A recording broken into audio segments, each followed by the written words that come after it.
कोई इसकी बात भी यकीन नहीं करो। तो इसने सब झूठे बयान दिए हुए हैं, जो भी बयान दे रहा है ये झूठ बोलता है।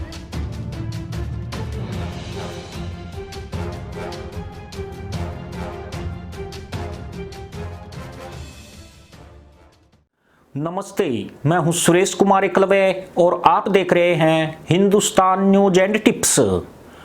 पाकिस्तान में एक कहावत आम है कि लाहौरी मुल्लाओं के कान नहीं होते, इसलिए वे अजान नहीं देते। अब अगर लाहौरी मुल्लाओं से यह हक छीन लिया गया है तो इसका ठेका खैबर पख्तूनख्वा के जाहिलों ने ले लिया है, क्योंकि पाकिस्तान के जाहिल और नाहिल यहां भी बसते हैं। जो यहां से भाग आए हैं वो बनी गाला की पहाड़ी पर बस गए हैं। अब यहीं से लाहौरी मुल्लाओं को बांग की प्रैक्टिस कराई जा रही है, पर इसके नतीजे भी बेहद हाहाकारी आए हैं। बनी गाला हेडक्वार्टर से जिन लाहौरी मुल्लाओं को बांग का अभ्यास कराया जा रहा था, वे बांग के चक्कर में तशरीफ उठाना गिराना भी भूल गए। यानी लाहौरी मुल्ला ना बांग के और ना टांग के, मतलब वो आजकल घिसट कर चल रहे हैं। पर यह सिर्फ लाहौरियों के साथ ही नहीं हुआ है, बल्कि पूरा पाकिस्तान ही को बड़ा कर दिया गया है। बनी गाला में बैठकर सुल्तानी करने वाले इमरान लोंडे ने पूरे मदरसा मुल्क का बेड़ा गर्क कर दिया है। जिस बांग और टांग के भरोसे इमरान लोंडे ने पाकिस्तानियों को उल्लू बनाया, अब उन उल्लुओं को पूरा पाकिस्तान काला नजर आ रहा है। पाकिस्तान की जाहिल कौम दो अवसर पर करिश्माई गधैया नृत्य करती है। पहला अवसर इसमें ईद का होता है। यह दिन इसलिए खास होता है क्योंकि खाड़ी देशों में महीने पहले भीख मांगने गए पाकिस्तानी वापस अपने घरों को लौटते हैं। यह महीना कुछ जाहिलों को लखपति बना देता है। दूसरा खुशी का मौका तब आता है जब कंगाल पाकिस्तान के खाली कटोरे में कहीं से कर्ज आता है। अभी आप जो ट्वीट देख रहे हैं, यह पाकिस्तान के केंद्रीय bank state bank of Pakistan ने किया है। यह दुनिया का पहला बैंक है जो अंतर्राष्ट्रीय मुद्रा कोष से कर्ज मिलने की खुशी में इतना पागल हुआ कि मंगलवार का सूरज निकलने का इंतजार भी नहीं किया। यानी कल दिन निकलने से पहले ही जाहिलों को बताया कि कंगले पाकिस्तान को $2.75 बिलियन का कर्ज मिल गया है। एसबीपी ने कर्ज की खबर को इतनी अहमियत दी कि मानो पाकिस्तान की जीडीपी रातों रात 6% पर पहुंच गई है। पाकिस्तान के कई पढ़े लिखे लोग एसबीपी की इस हरकत को लोंडेपन से जोड़ रहे हैं, पर इमरान लोंडे को बांग भुलाने और टांग तुड़ाने का कॉन्ट्रैक्ट मिला हुआ है, इसलिए निकम्मे के राज में रंगबाजी नजर आएंगे। यूं भी इमरान लोफर की गिनती उन पाकिस्तानी नेताओं में होती है जो बिना चड्डी के सलवार पहनकर चलते हैं, खुद इस्लाम के बड़े अनुयायी हैं, पर शादी यहूदी औरत से की है।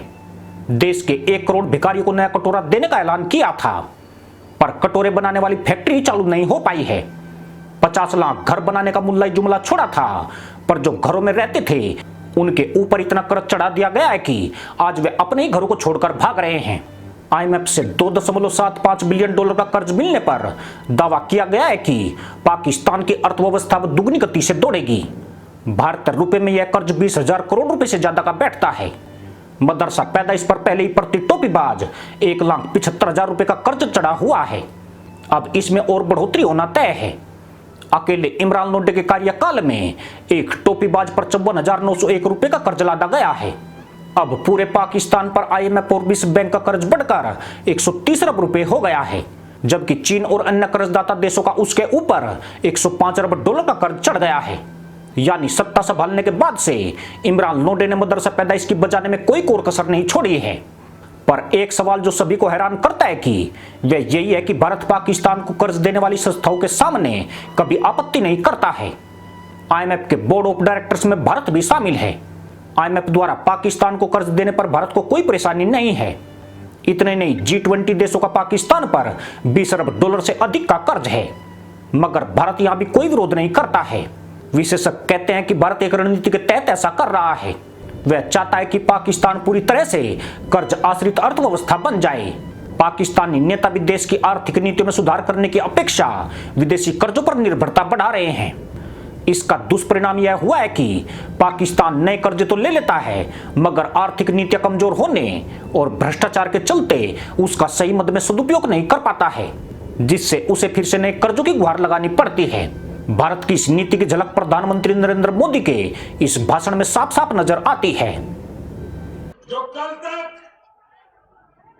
भारत पर बम दागने की धमकी देते थे, जो कल तक भारत में बम दागने की धमकी देते थे, आज हमारी रणनीति ने उनको कटोरा पकड़ा दिया है। कटोरा।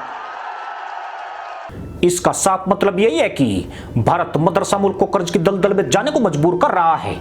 जहां तक IMF की बात है तो यह संस्था पूरी दुनिया को कर्ज आवंटित करती है, जबकि विश्व बैंक विकासशील देशों को कर्ज देता है। IMF की नीतियों से परेशान भारत अब दूर भाग रहा है और ब्राजील, चीन, रूस, साउथ अफ्रीका के साथ मिलकर ब्रिक्स जैसा नया संगठन बना लिया है। ब्रिक्स के माध्यम से यह देश एक दूसरे की मदद कर रहे हैं। IMF को पश्चिमी आधारित संगठन माना जाता है।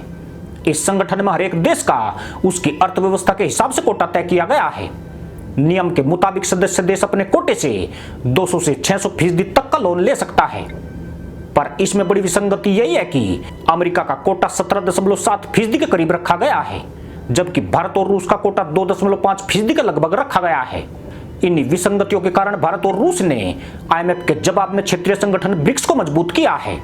यानी भारत IMF के चंगुल से अब धीरे धीरे बाहर हो रहा है, मगर पाकिस्तान को पूरी तरह IMF की कठपुतली बना दिया गया है। अब तो यह हालत है कि पाकिस्तान की आर्थिक नीतियां IMF तय करता है। पाक के पूर्व वित्त मंत्री हफीज शेख IMF के नुमाइंदे रहे हैं और पाकिस्तान का विपक्ष खुलकर उन्हें IMF का प्रतिनिधि कहता रहा है। अफगानिस्तान में तालिबान की मदद करके पाकिस्तान फूलकर ईद का बकरा जरूर हो रहा है, मगर तालिबान को मदद की कीमत उसकी अर्थव्यवस्था को चुकानी पड़ेगी। विशेषज्ञों के मुताबिक अफगानिस्तान में तालिबान की ताजपोशी में पाकिस्तान को 5,000 करोड़ रुपए से ज्यादा का खर्च करना पड़ा है। उसने यह खर्च सिर्फ भारत को अफगानिस्तान से भगाने के लिए किया है, परंतु इसका असर उसकी अर्थव्यवस्था पर अभी से दिखना शुरू हो चुका है। 2 महीने पहले पाकिस्तानी रुपया US डॉलर के मुकाबले 154 रुपए प्रति US डॉलर पर आ गया था, मगर आज एक बार फिर से यह 164 पाकिस्तानी रुपए पर पहुंच गया है। इसकी वजह से देश में हर चीज के दामों में 20% की बढ़ोतरी हो गई है। इमरान लोंडे को तेल के दामों में इजाफा करने को मजबूर होना पड़ा है, जबकि देश पहले ही 13% महंगाई का आंकड़ा छूकर इतिहास बना रहा है। गैर सरकारी संगठन तो इसे 22-23% के करीब बताते हैं। वो घर में बैठ के बोल रहा है, ये तो गरीब आवाम को पता है इधर क्या चल रहा है, कैसे है, और आदमी अपना मर्जी से बेच रहा है, कैसे बेच रहा है, उसको कोई पता नहीं इस बारे में, वो ऐसे बोल रहा है। पार्लियामेंट में बैठे हुए लोग हैं, इन्हें पका पकाया मिल जाता है, ये सोचते हैं हमारे मुल्क में बहुत सस्ताई है, बाहर निकलें देखें अवाम के क्या हालात हैं। कोई इसकी बात भी यकीन नहीं करो, तो इसने सब झूठे बयान दिए हुए हैं। जो भी बयान दे रहा है ये झूठ बोलता है। पर बावजूद इसके इमरान लोंडा जाहिलों को यकीन दिला रहा है कि वो उन्हें बांग देना और एक टांग से इससे ही तशरीफ उठाना गिराना जरूर सिखाएगा। यह जाहिलों के लिए एक आस्था हो सकती है, मगर इमरान जैसे नेताओं के लिए आस्था अपने हित साधने का माध्यम है। मजे की बात यह है कि पाकिस्तान जैसे देश में ऐसे जाहिलों और मूर्ख लोगों की कोई कमी नहीं है, क्योंकि इन जाहिलों की बुद्धि में यह अंकगणित कभी नहीं आया कि 72 हुरों का 2.5 लाख आतंकियों में बंटवारा कैसे किया जाता है। इसी के साथ अनुमति दोस्तों, जय जवान, जय किसान, जय हिंद, वंदे मातरम।